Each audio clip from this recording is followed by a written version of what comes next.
Hello friends, अस्सलाम वालेकुम। Welcome to my YouTube channel जिसका नाम है Asfa food and Indian blogger. तो कैसे हैं आप सब? आई होप आप लोग अच्छे होंगे, अपनी फैमिली के साथ खुश होंगे। तो आज मेरे नए घर से नया रूटीन है ये। और ये सुबह के अभी 6 बज रहे हैं, जब मैं बच्चों के लिए जो है ना लंच तैयार कर रही हूँ और उनका नाश्ता तैयार करूँगी। नाश्ते में तो खैर वो कुछ ज़्यादा नहीं खाते हैं। इनाया बनाना खाएगी, आलिया दूध पिएगी, क्योंकि इनाया जो है ना दूध नहीं पीती है सुबह सुबह में। तो मैं ज़्यादा ज़बरदस्ती भी नहीं कर सकती क्योंकि फिर वो स्कूल जाने में नाटक करेगी, इस वजह से। तो अभी मैं इनके लंच के लिए बना रही हूँ पराठे, क्योंकि आलिया रात में कहकर सोई थी कि मम्मी सुबह आलू के पराठे देना मुझे लंच में। तो मैंने कहा चलो ठीक है। तो बस यहाँ पे जो है ना आलू का भरता, मतलब मेरा आलू जो है ना मैं कट करके ना उबाल लेती हूँ, जिससे क्या जल्दी उबल जाते हैं, ज़्यादा टाइम नहीं लेते हैं। और सुबह का जो टाइम रहता है ना, थोड़ा सा काम करने में ना आलस सा आता है लेकिन कोई नहीं, क्योंकि स्कूल अभी अभी जाना स्टार्ट हुए हैं तो रूटीन जो है ना अभी, क्योंकि पहले स्कूल जाते तब मेरा आदत बन गई थी, लेकिन अब बीच में बंद हो गई, तब दोबारा से आदत हो जाएगी धीरे धीरे। लेकिन अभी थोड़ा सा आलस आ रहा था। लेकिन बच्चों के लिए जो है ना माँ चाहे जब खाना बना सकती है। तो बस यहाँ पे जो है ना मैंने आलू का भरता तैयार कर लिया। और आलू के भरते पे ज़्यादा कुछ डाला नहीं, क्योंकि बच्चे नहीं खाते, सिंपल से ही खाते हैं। तो इसमें सिर्फ मैंने चाट मसाला था नहीं, पोहा मसाला मैंने डाल दिया इसमें, और नमक डाला है, और थोड़ा सा मैंने इसमें गरम मसाला डाला है। तो बस यहाँ पे जो है ना 2 पराठे बनाऊंगी, क्योंकि इनाया ने तो जो है ना मैं पराठा खाया ही नहीं था। उसने सिर्फ मैंने जो एप्पल कट करके रखे थे सिर्फ वही खाए थे। तो इनाया के यही नाटक रहते, क्योंकि जब वो घर पे होती है तो मैं बड़ी मुश्किल से उसको खाना खिलाती हूँ। लेकिन मैं सोचती हूँ कि स्कूल में जो है ना वो खा ले बच्चों को देख के, लेकिन धीरे धीरे आदत हो जाएगी। क्योंकि इससे पहले जब वो पहले स्कूल गई थी तो तब वो वहाँ पर खाना खाने लगी थी। तो अब धीरे धीरे उसको वहाँ पर भी जो है ना खाना खाने की आदत हो जाएगी।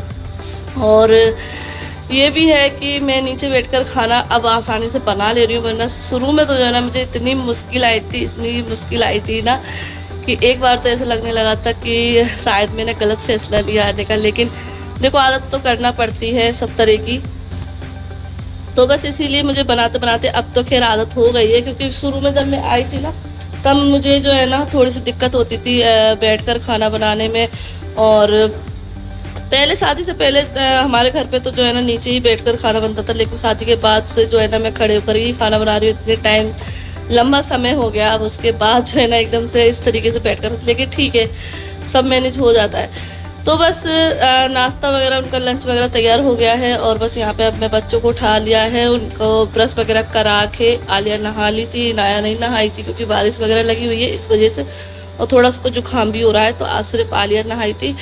तो बच्चों को रेडी कर दिया, और यहाँ पे अब मैं उनके जो लंच बॉक्स है उनको रेडी कर रही हूँ। तो बस मैंने यहाँ पे केचप रख दिया है और पराठा रख दूँगी। लेकिन इस टाइम पर जो है ना टिश्यू पेपर जो थे ना वो ख़त्म हो गए हैं। तो फिर मैंने जो है ना कॉपी का पेज लिया, नोटबुक का, और उसमें रख दिया। तो अभी इस तरीके से काम चलाया। तो मैं जो है ना मंगा लूँगी, और बस एप्पल कट करके रख दूँगी, क्योंकि फ्रूट्स इनके यहाँ पे स्कूल में डेली ही चाहिए, कोई सा भी फ्रूट हो जो भी बच्चे पसंद करते हो। क्योंकि जब हमने एडमिशन कराया था तभी मैम ने जो है ना मेन्यू वगैरह बता दिया था।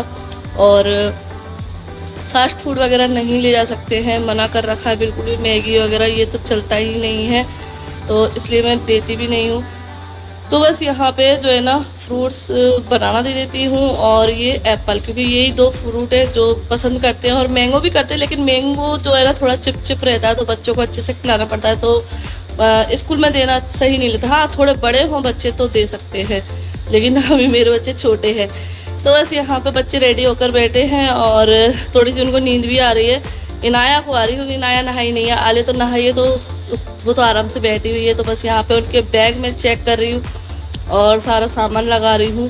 तो ये मेरा डेली का रूटीन रहेगा, और मसाला से अच्छा भी लगने लगा है। और नए घर से मेरा ये पहला रूटीन रहेगा जो मैं आप लोग के साथ शेयर करूँगी। तो आप लोग कमेंट करके बताना कि कैसा लगा मेरा नए घर से पहला रूटीन ब्लॉग। तो बस यहाँ पे जो है ना बैग भी अब रेडी हो चुके हैं। तो यहाँ पे ये पानी बोतल में लगा रही हूँ इनकी, लेकिन पानी बोतल में लगा तो देती हूँ, लेकिन बच्चे ना बिल्कुल थोड़ा थोड़ा पानी पीकर आते हैं, स्कूल में पीते ही नहीं है। घर पे ये ना अपन कहते रहते हैं कि पानी पी लो, तो बच्चे पी भी लेते हैं, लेकिन वहाँ से तो पी के ही नहीं आते, थोड़ा बहुत पानी उनको प्यास लगती हुई तो पीते होंगे। तो चलिए बैग हो गए रेडी, अब बच्चों को भी जाते हैं।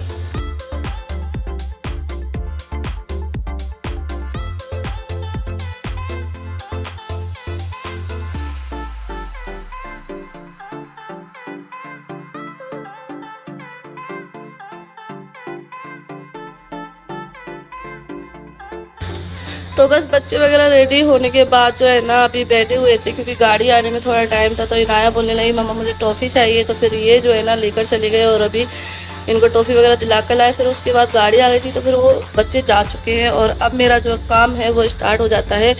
बच्चे जैसे ही जाते हैं वैसे ही मैं जो है ना सफाई वगैरह करना स्टार्ट कर देती हूँ। और काम का ये है कि काम जल्दी कर लो सुबह तो सही रहता है, क्योंकि फिर जो है ना जो हमारे काम करने वाले हैं वो लोग आ जाते हैं, तो फिर थोड़े काम करने में जो है ना लगता है कि सामने ही सभी लोग काम कर रहे हैं, फिर हम भी काम कर रहे हैं। तो इसलिए मैं अपना सुबह ही निपटा लेती हूँ सारा ये साफ़ सफाई का काम। खाना वगैरह रहता है तो मैं बनाती रहती हूँ अंदर, क्योंकि ये साफ़ सफाई जो है ना मैं बाहर तक करती हूँ, तो इसलिए मैं सुबह में ही कर लेती हूँ। तो और यही मेरा रूटीन रहता है आजकल का। तो बस अभी ये सफाई जो है ना स्टार्ट हुई है मेरी, बस ये बेड शीट वगैरह एक्सी कर दी है। अब मैं झाड़ू लगा लूँगी, और झाड़ू जो है ना मुझे ये खजूर की झाड़ू से ही लगाना पड़ती है, क्योंकि आदत मुझे लंबी झाड़ू की हो गई थी। लेकिन यहाँ पे आके फिर से मुझे यही झाड़ू से यूज करना पड़ा है, क्योंकि अभी जो है ना इसका घिसाई वगैरह नहीं हुई है, तो इससे ही अच्छी सफाई होती है। बड़ी से इतने अच्छे से जो है ना रेत वगैरह साफ़ नहीं हो पाएगी, क्योंकि वो चिकने फर्श के लिए रहती है। अभी इसकी घिसाई होगी ना फिर बढ़िया चिकना हो जाएगा जी। तो किसी ने मुझे कमेंट किया था, एक दो कमेंट आए थे कि अभी आपने जो है ना ये सस्ता वाला फ़र्श क्यों कराया, और किसी ने बोला कि आपने टाइल्स क्यों नहीं लगाए। तो डियर मैंने जो है ना सस्ता तो खैर नहीं कहेंगे इसको, क्योंकि ये भी महंगाई है। जब इंसान घर बनाता है ना, जब वो खुद लगवाता है तो पता चलता है कि कौन सी चीज़ कितनी महंगी है। तो ये जो मतलब कोटा स्टोन है ये सस्ता नहीं है, महंगाई है, और इसका लगवाना भी महंगाई है। और ये हमने इसलिए लगवाया क्योंकि टाइल्स जो है ना थोड़े से नाजुक रहते हैं, वो हम अपने फर्श के लिए लगवा सकते हैं। लेकिन अगर हम गोडाउन वगैरह रखना चाह रहे हैं, गाड़ी वगैरह रखेंगे, तो उसके लिए यही लगते हैं। तो जैसे कि मैंने आपको बताया कि मैंने लंबा हॉल निकाला है गोडाउन के हिसाब से, कि अगर आगे भविष्य में कोई काम डालना चाहे तो यहाँ डाल सकते हैं। तो इसलिए मैंने ये कोटा स्टोन रखवाया है। और यहाँ पे हमारी गाड़ियाँ भी रखी जाएंगी, 4 व्हीलर है, 2 व्हीलर है, तो उसके लिए टाइल्स सही नहीं है। अगर आप किसी से भी पूछ लेना तो यही सबसे ज़्यादा बताएंगे कि यही लगवाओ, तो इसलिए हमने ये लगवाया। और रही रेट की बात, सस्ते मद्दे की बात कर रही थी जो बहन मेरी, तो उनको मैं बता दूं कि ये एक पत्थर 120 रुपये का आता है, और इसका ये लगवाने का चार्ज है 22 रुपये फिट। तो ये महंगाई बेटेगा, जब इतना बड़ा घर में जब ये लग रहे हैं तो कितने महंगे लगेंगे, ठीक है ना। 70 से 80 हज़ार रुपये इसका खर्च आ रहा है हमारा कुल, तो ये सस्ता तो नहीं है, हमारे लिए तो महंगा है। तो ये उनका रिप्लाई हो गया 2-3 लोगों ने जिनने फर्श को लेकर बात की थी। और अभी एक कमेंट चल रहा है, बहुत ज़्यादा आ रहा है मेरे लिए प्रेगनेंसी के लेके, कि आसपा भी प्रेग्नेंट है, आप प्रेग्नेंट हो, आपने बताया नहीं है। तो डियर ऐसा कुछ नहीं है। एक तो उन्हें आपने तीसरा बेबी प्लान कर लिया, और नया घर अभी बनाया, और नए घर में तीसरा बेबी प्लान कर लिया, तो डियर ऐसी कोई खुशखबरी नहीं है। और रही बात तीसरे बेबी की, तो अभी तो देखो मैं अपने घर से ही फ्री नहीं हुई हूँ, तो तीसरे बेबी की तो कहीं से भी बात नहीं आती है। पहले मैं अपने एक काम से फ्री हो जाऊँ, तो उसके बाद देखेंगे, अल्लाह ना चाहे तो अभी तो जो है ना हमें अपने काम में लगना है और अपने दोनों बच्चों पे ध्यान देना है। सबसे ज़्यादा ये है क्योंकि इनाया भी बहुत छोटी है, उसको संभालना ही काफ़ी है हमारे लिए। तो मैं कोई प्रेग्नेंट वगैरह नहीं हूँ, ये खिलाई का पेट है, ना कि प्रेग्नेंट का, यानी कि गैस है इसमें। तो मुझे जो है ना जब ये प्रेगनेंसी के लेके कमेंट मैं पढ़ती हूँ ना, तो मुझे बड़ा हंसी आती है कि इंसान थोड़ा सा सिचुएशन देखकर भी बात करे, कि मतलब अभी घर वगैरह बन रहा है, इतना काम है, इतनी भाग दौड़ है, ऐसे में इंसान बच्चे के बारे में कौन सोचता है। और फिर आज के ज़माने में वैसे भी रियल बात तो ये है कि आज के ज़माने में 2 बच्चे ही काफ़ी होते हैं। तो अभी तो इसके बारे में कोई भी विचार नहीं है, तो इसलिए प्रेगनेंसी के बारे में कोई भी कमेंट वगैरह ना करा करें, और काफ़ी सारी बातें हैं उस बारे में पूछा करें। तो चलिए अभी बच्चे कर रहे हैं होमवर्क और इसी के साथ मैं वीडियो को एंड करती हूँ। फिर मिलती हूँ आप लोगों से एक नई वीडियो के साथ। अल्लाह हाफिज़, बाय बाय।